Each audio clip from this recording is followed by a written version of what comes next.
जय हिंद विद्यार्थी, आप सब कैसे हैं। उम्मीद करते आप स्वस्थ होंगे और अपने जीवन में मस्त होंगे। तो आइए फिर से एक बार आपको याद दिलाना चाहते हैं, हम लोग का टारगेट है 70 में 70 लाने का। तो देर किस बात की, अपने क्वेश्चन की ओर आगे बढ़ते हैं क्योंकि समय को बर्बाद नहीं करना है। अब हमारे पास समय की मात्रा धीरे धीरे घटते जा रहा है, बढ़ेगा नहीं भाई। इसलिए तैयारी में लग जाइए। कोई फंक्शन नहीं, कोई फेस्टिवल नहीं, क्योंकि अगर आप फंक्शन फेस्टिवल शादी ब्याह अगर करते रहेंगे तो फिर आप अपने मंजिल तक नहीं पहुंच पाएंगे। क्योंकि कहा जाता है कि कुछ सपने पाने के लिए कुछ तो त्यागना पड़ता है भाई। अगर आपको अपना सपना को पूरा करना है तो अपने तैयारी को और इम्प्रूव करें, अपने तैयारी में और फोर्स दें और पुश करें कि ज़्यादा से ज़्यादा आप एफर्ट करें पढ़ने में। क्योंकि अगर आप जीवन में हर कुछ चाह के भी अगर आप सोच रहे हैं कि हर कुछ करते हुए हम नंबर ले आएंगे तो ये पॉसिबल नहीं है मेरे प्यारे मित्र। क्योंकि कुछ पाने के लिए कुछ खोना पड़ता है भाई।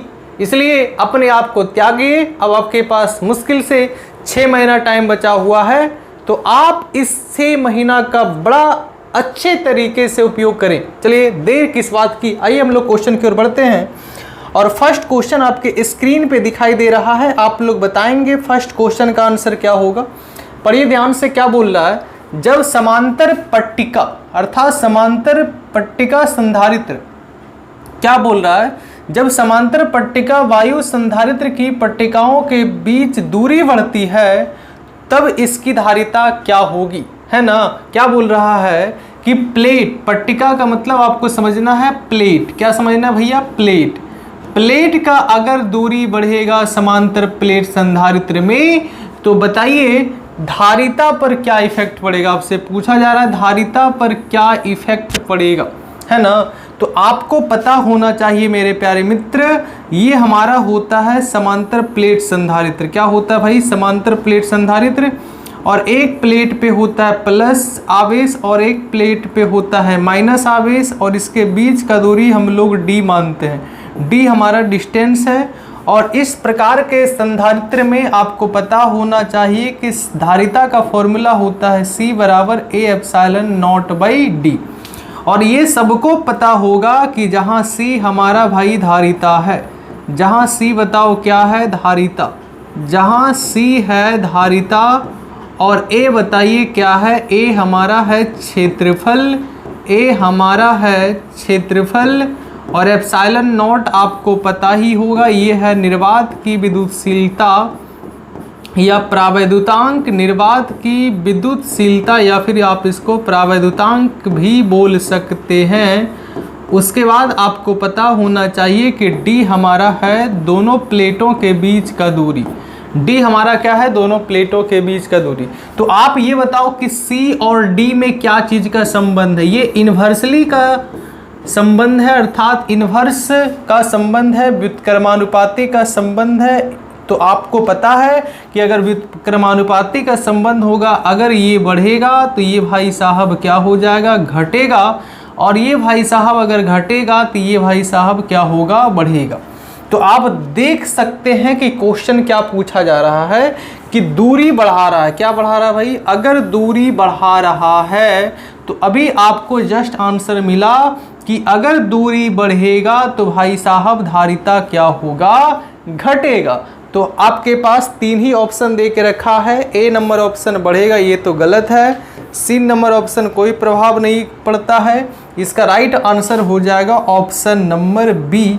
तो उम्मीद करते हैं आपको ये क्वेश्चन समझ में आ रहा होगा। चलिए नेक्स्ट क्वेश्चन की ओर आगे बढ़ते हैं और ध्यान से देखते हैं कि नेक्स्ट क्वेश्चन क्या पूछा गया है। बोल रहा है कि वायु में गोलीय चालक की धारिता समानुपाती होती है किसका, गोले के द्रव्यमान के, गोले की त्रिज्या के, गोले के आयतन के, गोले की सतह के क्षेत्रफल के। तो आपको पता होना चाहिए कि गोलीय चालक के लिए हम लोग धारिता जो निकाले थे वो कितना निकाले थे। अगर आप पढ़े होंगे सिलेबस तो आपको पता होगा कि गोलीय चालक का धारिता होता है C बराबर 4 pi epsilon not into R। और आपको पता होना चाहिए जहाँ पे R बताओ क्या है, रेडियस। तो आप ये बताओ क्या इस फॉर्मूले में कहीं भी द्रव्यमान का जिक्र है क्या? क्या इस फॉर्मूले में कहीं भी आयतन का जिक्र है क्या? क्या इस फॉर्मूले में कहीं भी क्षेत्रफल का जिक्र है क्या? नहीं, क्योंकि आपको पता है 4 एक संख्या है, पाई भी एक संख्या है, एप्सिलॉन नॉट भी एक संख्या है। तो ये सिर्फ यहाँ पे एक ही वेरिएबल टर्म है जो कि आप R को बदलने से C बदल सकते हैं और R को बदलने से C बदल सकते हैं, और इसका कोई भी एक भी फैक्टर नहीं है जिसको बदलने से धारिता को बदला जा सकता है। तो बताओ यहाँ पे हमारा धारिता गोलीय चालक के लिए वो किस पे निर्भर कर रहा है? R का मतलब होता है भैया रेडियस, रेडियस बोले तो त्रिज्या। तो बताओ इसका राइट आंसर हो जाएगा गोले की त्रिज्या का। तो उम्मीद करते हैं आपको सारा क्वेश्चन का आंसर समझ में आ रहा होगा। चलिए नेक्स्ट क्वेश्चन की ओर बढ़ते हैं। नेक्स्ट क्वेश्चन भी लाजवाब है, शानदार है, जबरदस्त है। क्या उम्मीद करें आपसे बन पाएगा? तो अगर उम्मीद करेंगे तो जल्दी से जल्दी आप लोग नीचे के कमेंट में लिखें, बिना हमें बताने से पहले आप नीचे के कमेंट में भर दें। और एक चीज़ और बताना चाहते हैं कि जितना भी लड़कियां देख रहे हैं, क्या आपके हाथ में खुजली हो गई? आपके हाथों में खुजली हो गया? भाई कमेंट किया कीजिए ना। अगर आ रहा होगा तो बोलिए कमेंट में हाँ आ रहा है, नहीं आ रहा है तो ज़रूर बोलिए नहीं आ रहा है। लेकिन कुछ तो भाई मोटिवेशन आप लोग भी दिए, सर आपके वीडियो अच्छे लग रहे हैं, ख़राब लग रहे हैं, कुछ तो बताइए। लेकिन आप लोग के हाथ में तो भाई खुजली हो गया, कमेंट कहाँ कीजिएगा। चलिए कोई नहीं। क्या क्वेश्चन है? 4 संधारित्र उपलब्ध है। कितना संधारित्र उपलब्ध है? 4। हमारे पास 4 गो संधारित्र उपलब्ध है। 1 2 3 4 संधारित्र उपलब्ध है।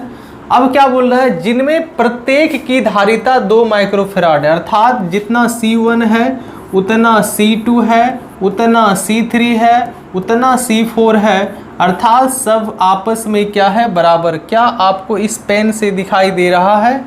ये सब आपस में भाई साहब क्या है? बराबर। और सब का मान, ये पेन तो और अच्छा से नहीं दिखाई पा रहा होगा, ये सब का मान भाई कितना है? 2 माइक्रोफैराड। कितना है भैया? 2 माइक्रोफैराड। ये सब आपस में क्या है? बराबर। सब ये आपस में है बराबर। तो आपसे पूछा जा रहा है कि एक 8 माइक्रोफैराड का संधारित्र बनाने के लिए उन्हें जोड़ना चाहिए। हमको 8 माइक्रोफैराड अर्थात समतुल्य धारिता तैयार करना है 8 माइक्रोफैराड का। कितना भाई? ये पेन आपको नहीं दिख रहा होगा। कितना तैयार करना है? हमको तैयार करना है 8 माइक्रोफैराड का। हमको जो तैयार करना है वो 8 माइक्रोफैराड का, अर्थात हमारा जो समतुल्य धारिता प्राप्त करना है वो बताओ कितना प्राप्त करना है, जिसको आप प्रभावी धारिता के नाम से भी जानते हैं, जिसको आप प्रभावी धारिता भी बोल सकते हैं। तो आपको 8 माइक्रोफैराड का संधारित्र बनाना है। तो बताओ इन चारों संधारित्र को किस प्रकार जोड़ेंगे? तो ध्यान से देखेंगे मेरे प्यारे मित्र, आपको पता होगा तो आप जरूर बताएंगे। आप लोग पढ़े होंगे तो आप बताइए कि अगर हम संधारित्र को श्रेणी क्रम में जोड़ेंगे, किस में जोड़ेंगे भैया? श्रेणी क्रम में। किस में जोड़ेंगे भैया? श्रेणी क्रम में। तो आपको पता होना चाहिए कि समतुल्य धारिता का फॉर्मूला होता है 1/CS बराबर 1/C1 plus 1/C2 plus 1/C3 plus 1/C4। ये होता है ना भाई लोग। आप ध्यान से देखेंगे और सब का मान 1/2 1/2 1/2 1/2। अगर आप इसको श्रेणी क्रम में जोड़िएगा मेरे प्यारे मित्र तो क्या देख सकते हैं? क्या हमारा प्रभावी धारिता अर्थात समतुल्य धारिता क्या 8 आएगा? क्या आपके सामने दिख रहा है? तो देखो ध्यान से 1/CS, इसका एलसीएम भैया होगा 2, तो 1 + 1 + 1 + 1। तो बताइए 1/CS बराबर 1/CS बराबर कितना हो गया? 1/CS बराबर हो गया 4/2। अगर आप इसको काटिएगा 2 एकम 2 2 दूना 4, इसको पलटिएगा तो बताओ ये भी पलट जाएगा तो 1/2 आएगा, अर्थात 0.5 माइक्रोफैराड आएगा। क्या हमको 8 माइक्रोफैराड मिला क्या? नहीं। लेकिन एक हमारे पास और तरीका है समांतर क्रम, उसमें भी जोड़ने का प्रयास करते हैं। और समांतर क्रम में हम लोग चलिए जोड़ रहे हैं कैपेसिटर को, किसमें जोड़ रहे हैं भैया, समांतर क्रम में। अगर हम समांतर क्रम में जोड़ेंगे तो क्या हमको प्रभावी धारिता 8 मिल पाएगा क्या? क्या प्रभावी धारिता 8 मिल पाएगा क्या?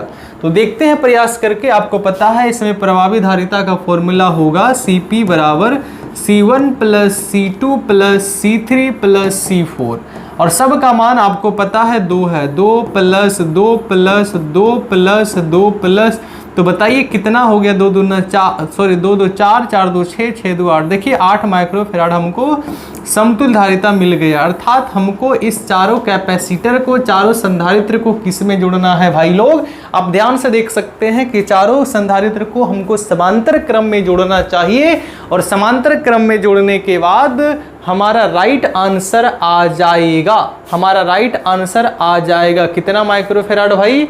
8 माइक्रोफैराड। एक सेकेंड मेरे प्यारे मित्र, हम देख रहे हैं वीडियो बन रहा है या नहीं बन रहा? जी हाँ बन रहा, जी हाँ बन रहा है। देखिए 8 माइक्रोफैराड आया है। कितना माइक्रोफैराड? 8 माइक्रोफैराड आया है। तो देखते हैं हमारे स्क्रीन पे क्या हमारा समांतर क्रम में है क्या इसका आंसर। अगर है तो हम लोग ज़बरदस्त तरीके से बना चुके हैं, हम लोग सही हैं, हम लोग गलत नहीं हैं। तो बताइए हमको एक 8 माइक्रोफैराड का समतुल्य धारिता प्राप्त करना है, तो क्या श्रेणी क्रम में जोड़ेंगे? क्या नहीं जोड़ेंगे? क्या श्रेणी क्रम और समांतर क्रम में जोड़ेंगे? क्या नहीं? क्या इनमें से कोई नहीं? हाँ है भाई, ये तो है ऑप्शन नंबर बी, समांतर क्रम में जोड़ देंगे तो आ जाएगा इसका right answer. Option number D भी नहीं होगा, होगा क्या? Option number B. कितना आसान आसान सवाल है, थोड़ा सा आपको बेसिक नॉलेज का जरूरत है। ऑब्जेक्टिव आराम से हम लोग धो डालेंगे, है ना, आराम से सारा ऑब्जेक्टिव को धो डालेंगे ब्रश से, साबुन से, सर्फ एक्सेल से। किसी भी प्रकार का क्वेश्चन आए, चाहे फिजिक्स हो चाहे केमिस्ट्री हो, हम अभी आपके लिए फिजिक्स का क्वेश्चन करवा रहे हैं। जैसे ये फिजिक्स हमारा ख़त्म होने को होगा, केमिस्ट्री में आ जाएंगे, क्योंकि हम लोग का सिर्फ एक ही टारगेट है, फिजिक्स और केमिस्ट्री में किसी भी विद्यार्थी को फेल नहीं होना है, चाहे वो कितना भी कमज़ोर क्यों न हो। लेकिन अच्छे विद्यार्थी 70 में 70 जरूर लाएंगे। चलिए नेक्स्ट क्वेश्चन की ओर बढ़ते हैं और देखते हैं नेक्स्ट क्वेश्चन आपके स्क्रीन पे है और क्या पूछा जा रहा है। बहुत इंपॉर्टेंट क्वेश्चन है मेरे प्यारे मित्र, ध्यान से सुनिएगा इस क्वेश्चन को। क्या बोला जा रहा है? बोला समान धारिता के n संधारित्र को पहले समांतर क्रम में जोड़ा गया, ठीक है, फिर उसी संधारित्र को श्रेणी क्रम में जोड़ा जाता है, तो बताओ दोनों अवस्था में तुल्य धारिता का अनुपात बताएंगे क्या होगा। सबसे पहले हमारा यह है समांतर क्रम में, किस में है? समांतर क्रम में, और सबका धारिता समान है, फिर इसी को जोड़ा गया श्रेणी क्रम में। तो बताइए इन दोनों का अनुपात का आंसर कितना आ जाएगा? n आएगा क्या? 1/n आएगा क्या? n स्क्वायर आएगा क्या? 1/n स्क्वायर आएगा। और ये क्वेश्चन काफ़ी ज़्यादा इंपॉर्टेंट है मेरे प्यारे मित्र, वेरी ये क्वेश्चन इंपॉर्टेंट है, वेरी इंपॉर्टेंट, मोस्ट इंपॉर्टेंट। आइए इसको हम लोग इस नोट में बनाने का प्रयास करते हैं ताकि आपको अच्छे तरीके से हमारे मिथिला रिसर्च सेंटर चैनल पे आपको हर क्वेश्चन समझ में आए। किसी का कोई भी क्वेश्चन का यहाँ फैकेतीगिरी नहीं किया जाएगा, हर क्वेश्चन को आंसर के साथ, सॉल्यूशन के साथ आंसर लगाना है, कोई नहीं। अभी हमारे पास समय की मात्रा बहुत है भाई, आराम से पढ़ेंगे, आपको 100% समझ में आने वाला है। तो आइए बढ़ने का प्रयास करते हैं। देखिए सबसे पहले हम लोग क्या करेंगे कि हमारे पास जो संधारित्र है, हमारे पास जो संधारित्र है भाई, हमारे पास जो संधारित्र है, आपको पता होना चाहिए भाई, मोटा पतला का चलने का सिर्फ एक ही रीजन है भैया, इसको भी करना पड़ेगा पतला, इसको भी करना पड़ेगा पतला। अब तो देखते हैं, ठीक है भैया, अब तो देखते हैं, ठीक है। इसमें आइए, इसमें आइए, थोड़ा सा इसमें आइए, इसमें आइए, थोड़ा सा गड़बड़ है, कोई नहीं। चलिए पहले आइए हम लोग जोड़ते हैं श्रेणी क्रम में। किस में जोड़ते हैं? श्रेणी क्रम में। क्या इतना पतला लाइन आपको दिख रहा है? बहुत अच्छा दिख रहा होगा। सबसे पहले हम जोड़ रहे हैं श्रेणी क्रम में। किस में जोड़ रहे हैं भाई? श्रेणी क्रम में। चलिए हम लोग संधारित्र को जोड़ रहे हैं श्रेणी क्रम में, श्रेणी क्रम में। हा क्या लग रहा है भाई, क्या लग रहा है, हा मज़ा आ गया। क्या बात है भाई, लग रहा हम लोग फुलझड़ी जोड़ रहे हैं, है ना। C1, C2, C3, C4, C5, C6, बताओ इसी तरह कितना संधारित्र है भैया, N संधारित्र है। वाओ क्या बात है, कितना संधारित्र है भाई, N संधारित्र। तो ध्यान पूर्वक देखेंगे और सब का मान बराबर है, C1 बराबर C2 बराबर C3 बराबर C4, इसी तरह dot dot dot dot dot कितना संधारित्र है भाई, N संधारित्र, और सबका धारिता है भैया समान। तो आप ये बताइए 1/CS का फॉर्मूला क्या होता है, 1/C1 plus 1/C2 plus 1/C3 और dot dot dot dot dot dot dot कहाँ तक जाएगा भैया, 1/CN। वाह क्या बात है। चलिए आगे बढ़ते हैं, 1/CS सब का मान कितना है, C 1/C 1/C 1/C dot dot dot dot dot dot कितना 1/C, ये कितना भैया n बार। कोई बात नहीं भाई, एक बार बड़ा n लिखा गया, एक बार छोटा लिखा गया, तो आपको घबराने की जरूरत नहीं, आपको कॉन्सेप्ट के साथ हम आपको समझाएंगे, टेंशन ना लें। आप हमारे चैनल पे आए हैं तो एक विश्वास के साथ जुड़ जाएं, क्योंकि यहाँ फकेती नहीं होता है, यहाँ पे सिर्फ सॉल्यूशन होता है। ये नहीं हम आए ये करवा देंगे वो करवा देंगे ये हो जाएगा, ऐसा नहीं। आइए कॉन्सेप्ट के साथ समझिए, कोई दिक्कत नहीं। अब थोड़ा बताइए कि अगर हम आपको बोलें कि 5 plus 5 plus 5 plus 5 plus 5 plus 5 plus 5, तो बताओ क्या जोड़ेगा, 5 5 10, 10 5 15, 15 5 20, 20 5 25, 25 5 30, 30 5 35, कितना आया भैया, 35 आया।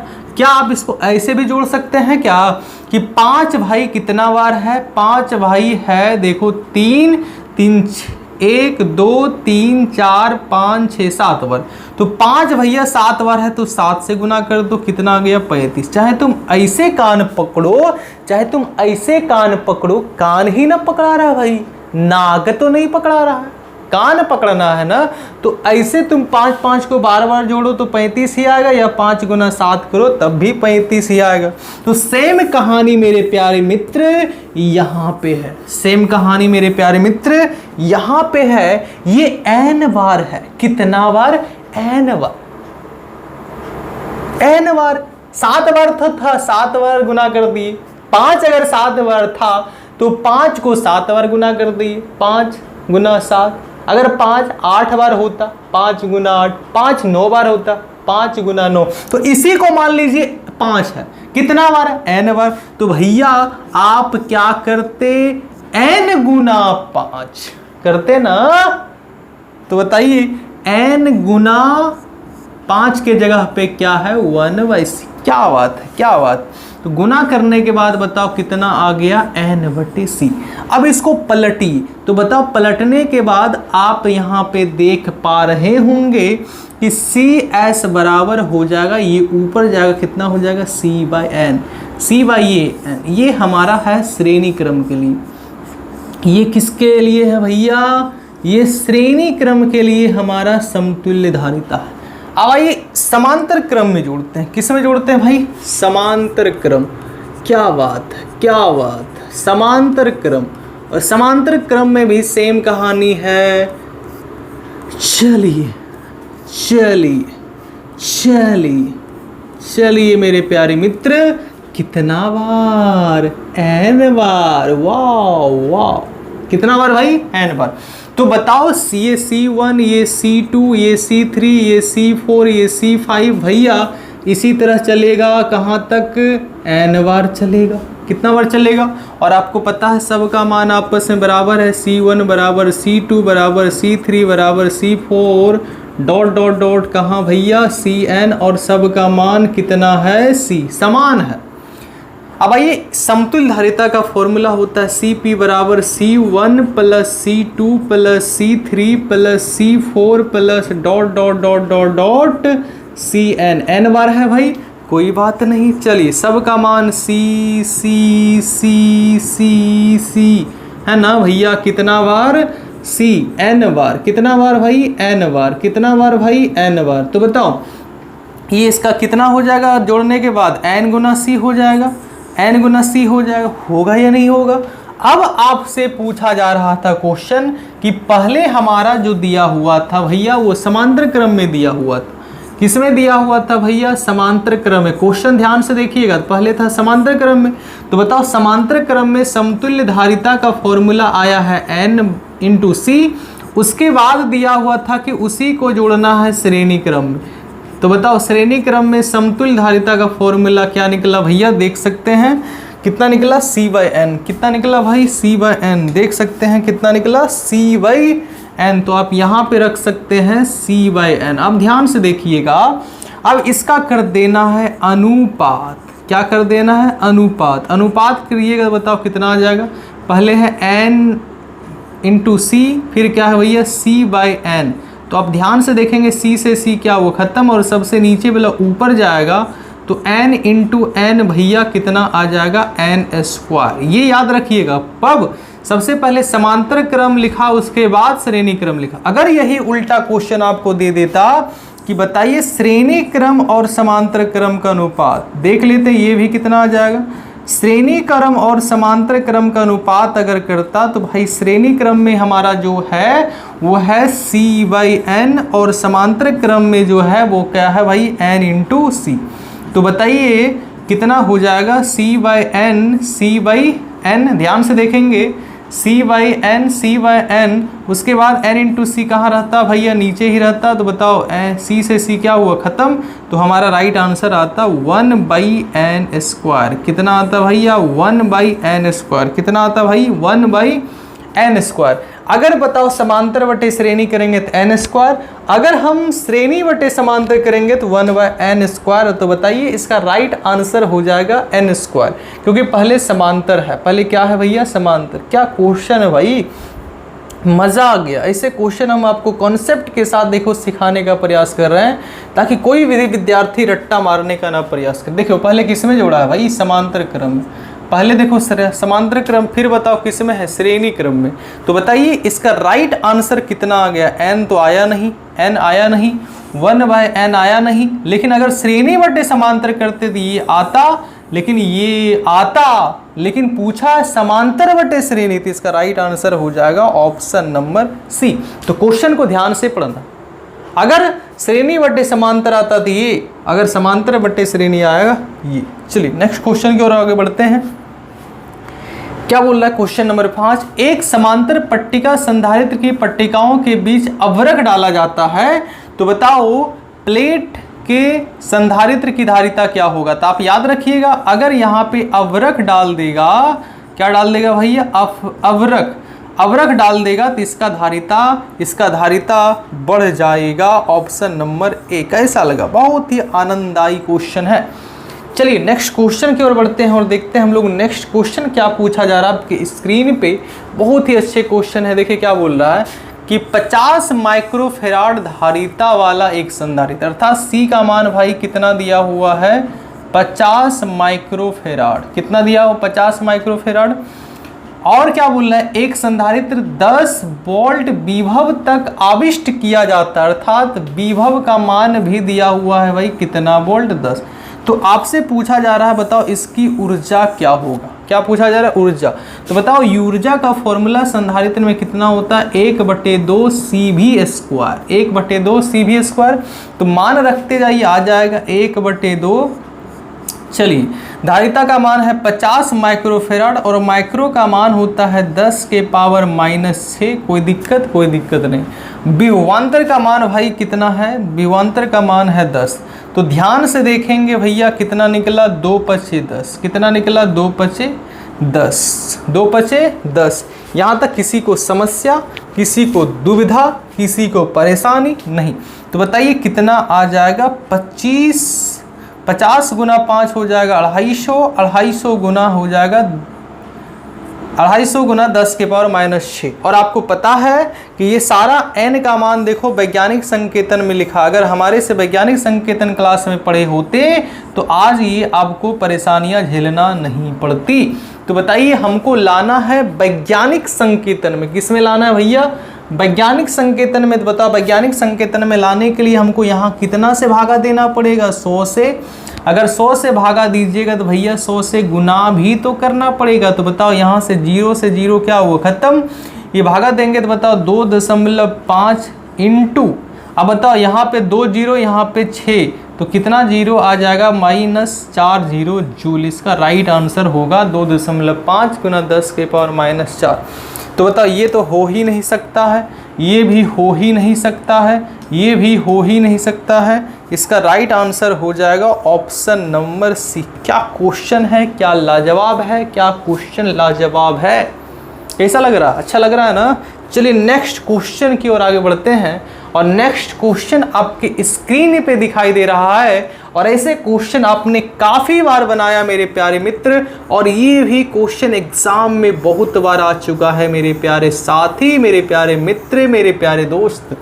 आइए सीखते हैं, सिखाते हैं, सीखते हैं, सिखाते हैं। आप भी लिखो एक बार कमेंट में, सीखते हैं, सिखाते हैं। आप भी लिखो कमेंट में, सीखते हैं, सिखाते हैं। देखिए क्वेश्चन पढ़ें आप लोग, एक बार फिर से क्वेश्चन पढ़ लें आप लोग ध्यान पूर्वक मेरे प्यारे मित्र। समय हमारे पास बहुत है, आप परेशानी ना लें, आप टेंशन ना लें, परेशानी ना लें, वही हुआ। 64 समरूप बूंदें जिनमें प्रत्येक की धारिता 5 माइक्रोफैराड है, मिलकर एक बड़ा बूंद बनाता। ओहो, तो बड़े बूंद की धारिता क्या होगा? क्या क्वेश्चन है मेरे प्यारे मित्र। देखिए 64 छोटा छोटा बूंद है, 64 छोटा छोटा बूंद है, 64 छोटा छोटा बूंद है। कितना भैया बूंद है? 64 छोटा छोटा बूंद मिलकर 64 छोटा छोटा बूंद मिलकर एक बड़ा बूंद बनाता है, एक बड़ा बूंद बनाता है। और आपसे बोला जा रहा है कि इस बड़े बूंद की धारिता बताइए। तो इसका रेडियस हम लोग कैपिटल R मान रहे हैं, है ना, और इसको हम लोग, इसका धारिता आपसे पूछा जा रहा है, इसका धारिता पूछा जा रहा है। तो चलिए, और ये भी बोल रहा है कि इसमें प्रत्येक का धारिता छोटा बूंद का 5 माइक्रोफैराड है, ये भी बोला जा रहा है। वाह क्या क्वेश्चन है। सब का धारिता भाई कितना फैराड है? 5 माइक्रोफैराड, कोई दिक्कत नहीं। तो आप बताओ इसका रेडियस हम लोग स्मॉल r मान लेते हैं। कितना मान लेते हैं भाई? Small r। कोई बात नहीं, छोटी बड़ी लिखा रहा है तो आप ऐसे नहीं ले, देखो एक बार ऐसे r लिखें तो उससे आपको टेंशन लेने की कोई ज़रूरत नहीं, आपको केवल समझना है। चलिए सबको एक ही जैसा कर देते हैं, नहीं तो विद्यार्थी बड़ा कंफ्यूज हो जाएगा। चलिए ये हमारा r, कोई दिक्कत नहीं। अब थोड़ा ये बताइए, जितना आयतन इसका होगा उतना ही आयतन इसका होगा। वाह, क्यों? क्योंकि इसी से बनाया गया ये, क्योंकि इसी से बनाया गया ये, क्योंकि इसी से बनाया गया ये। तो बताओ जितना मटेरियल इसमें लगा उतना मटेरियल इसमें लगेगा ना? बोला हाँ कमेंट में। वाह, तो आप ये बताओ कि अगर सबका धारिता बराबर है तो छोटे बूंद की धारिता, भैया यहां लिखेंगे छोटे बूंद की धारिता, सब की धारिता बराबर है। तो बताओ धारिता का फॉर्मूला क्या होता है भैया? कब? गोलीय चालक के लिए, गोला है तो बताओ इसका धारिता होता है 4πε0 इंटू स्मॉल r। और बताइए भाई इसको हम मान लेते हैं छोटा वाला, इसको क्या मान लेते हैं? सी छोटा वाला, सी छोटा वाला क्या लिख रहा है भाई? सी छोटा वाला। और इसका मान है 4πε0 इंटू r, और सब का मान भाई दिया हुआ है 5 माइक्रोफैराड। इतना आप लिख के रखें कॉपी कलम में। ये अब बताओ हमको इसका धारिता निकालना, बड़ा वाला बूंद का धारिता निकालना है। तो इसका फॉर्मूला होता है 4πε0 इंटू r। वाह, है ना भैया। अब यहां पे आपको r की जरूरत है। किसका जरूरत है? r की। तो आइए हम लोग r निकालते हैं। r आप आराम से निकाल सकते हैं मेरे प्यारे मित्र, मेरे प्यारे साथी। अब बताओ जितना आयतन इसका होगा उतना आयतन इसका होगा। दोनों का आयतन क्या होगा भाई? बराबर, क्योंकि इसी से बनाया गया ये। तो लिखेंगे छोटे बूंद की आयतन, छोटे बूंद की आयतन बराबर बड़ी बूंद की आयतन। ये संभव तभी होगा क्योंकि आपको पता होना चाहिए इसी मटेरियल से बनाया गया ये। तो ये कितना वाले छोटा? 64 बार है, तो यहाँ 64 से गुना करना पड़ेगा, है ना। किससे गुना करना पड़ेगा? 64 से। चलिए कर दिए 64। आयतन का फॉर्मूला होता है 4/3 पाई आर क्यू। यहाँ पे स्मॉल आर देना और यहाँ पे बताओ क्या होगा? 4/3 पाई कैपिटल आर क्यू। क्या क्वेश्चन है बताओ? 4/3 पाई से 4/3 पाई खत्म। तो यहाँ तो ध्यान से देखिए, आर क्यू का जो मान आया है वो कितना आया है? 64 आर क्यू। यही तो निकालना था। आर क्यू को उधर भेजिएगा तो बताओ ये घनमूल के फॉर्मेट में आ जाएगा। और बताओ इसका घनमूल हो जाएगा 64 का 4 और आर क्यू का घनमूल हो जाएगा आर। तो बताओ कितना निकला कैपिटल आर का मान मेरे प्यारे मित्र? 4r। इस मान को आप यहाँ पे रख दीजिए। इस मान को जब आप यहाँ पे रख दीजिएगा तो बड़े बूंद की धारिता निकल जाएगा 4πε0। r का मान भाई कितना निकला? 4r। तो यहाँ रख दो 4 × r, कोई दिक्कत नहीं। अब इसको, इस 4 को आगे लेके आइए और इस 4πε0 × r को इसे लिखिए 4πε0 × r। ध्यान से देखिए, यहाँ तक किसी को समस्या नहीं। अब बताओ 4πε0 × r का मान कितना निकला है भैया? पहले दिया हुआ था 5 माइक्रोफेराड। अब इस मान को यहाँ पे बिठा दीजिए और आपको पता है इसका मान है भैया 5 माइक्रोफेराड, देख सकते हैं। तो यहाँ पे 5 बिठा दीजिए, बताओ कितना निकला? 5 चौका 20 माइक्रोफेराड। क्या क्वेश्चन है, लाजवाब, शानदार, मस्त। कितना गया भाई? 20 माइक्रोफेराड। अगर आपको समझ में आ गया तो जरूर आप इसे नोट डाउन करें। चलिए हम लोग इसका आंसर देखते हैं, क्या आपके आंसर में दिया हुआ है या नहीं।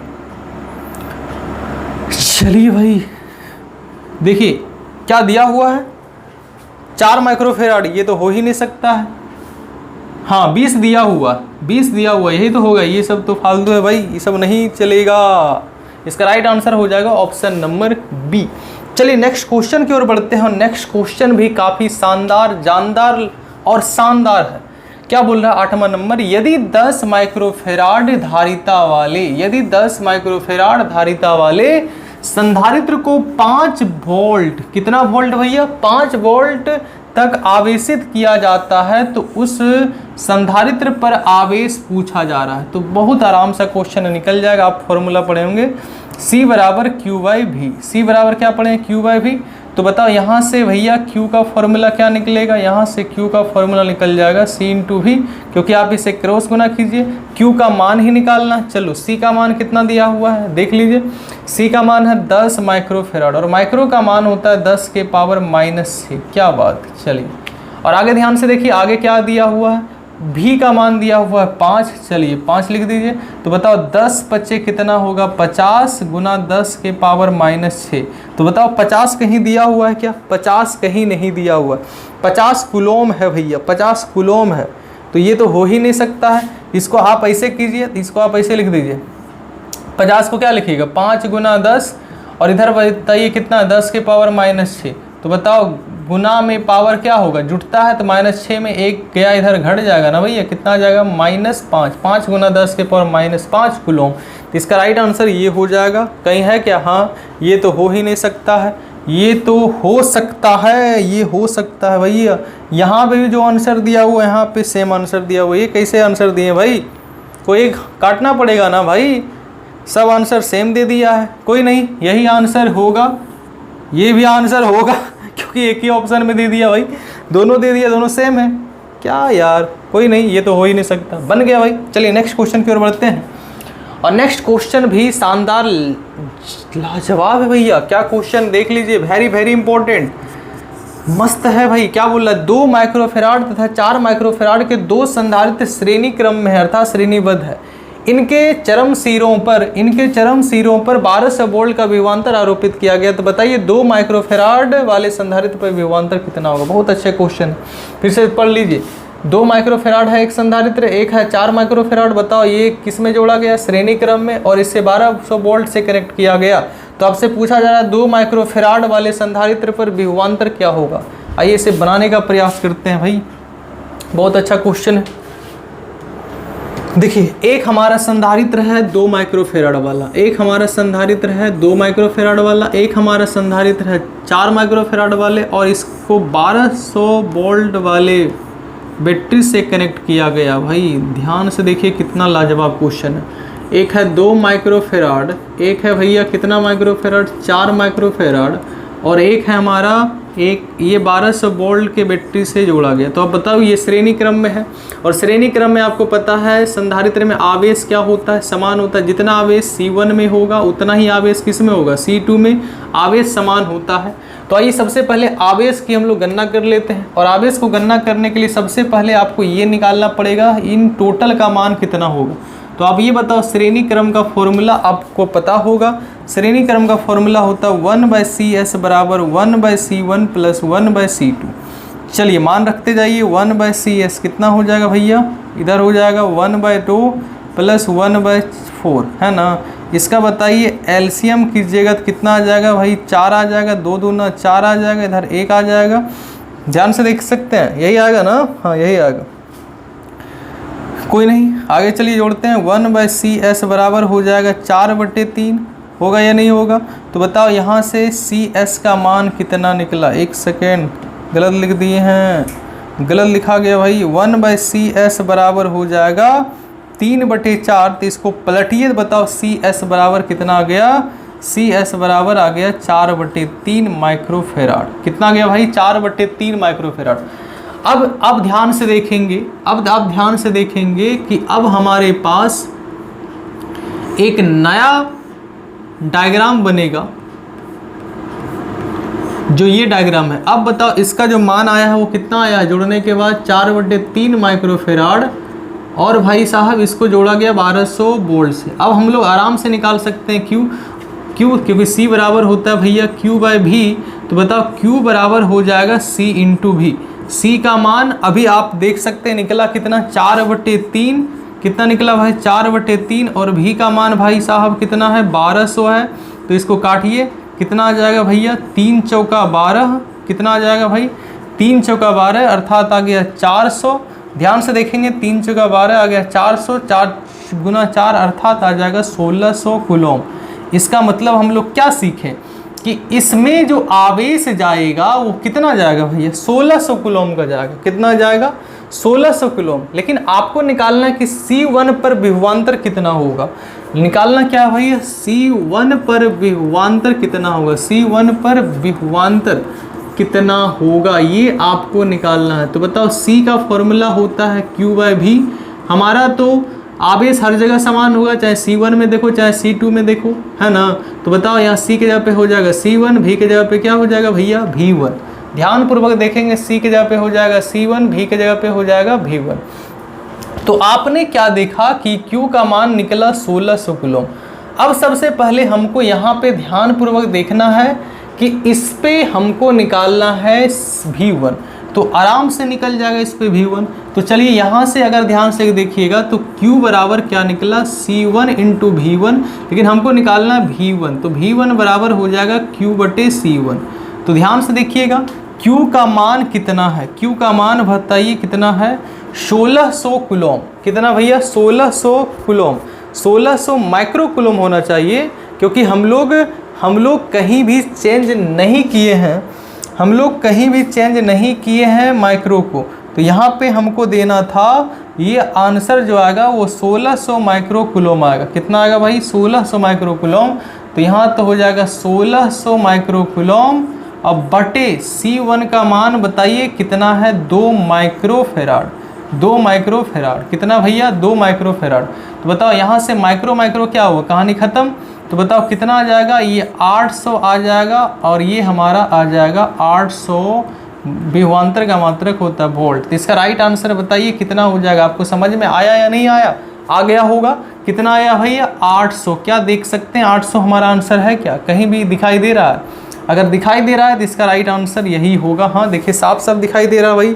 400 तो हो ही नहीं सकता, 600 तो हो ही नहीं सकता, 900 तो हो ही नहीं सकता। इसका राइट आंसर हो जाएगा ऑप्शन नंबर बी, अर्थात 800। अगले क्वेश्चन की ओर बढ़िए, देखिए क्या पूछा जा रहा है। हाँ, ध्रुवन का परिमाण निर्भर करता है। आप याद रखिएगा कि हमारा जो ध्रुवन है भाई लोग, ये 2 चीज़ पर निर्भर करता है। कितना चीज़ पर निर्भर करता है, 2 चीज़। पहला पे उष्मीय ऊर्जा पे, दूसरा स्थितिज ऊर्जा पे। ये दोनों आंसर सही होगा, याद रखिएगा, द्विध्रुव का स्थितिज ऊर्जा पे और उष्मीय ऊर्जा पे। तो अगर ये ऑप्शन दोनों है तो दोनों मारेंगे, अर्थात ए और बी इसका राइट आंसर हो जाएगा।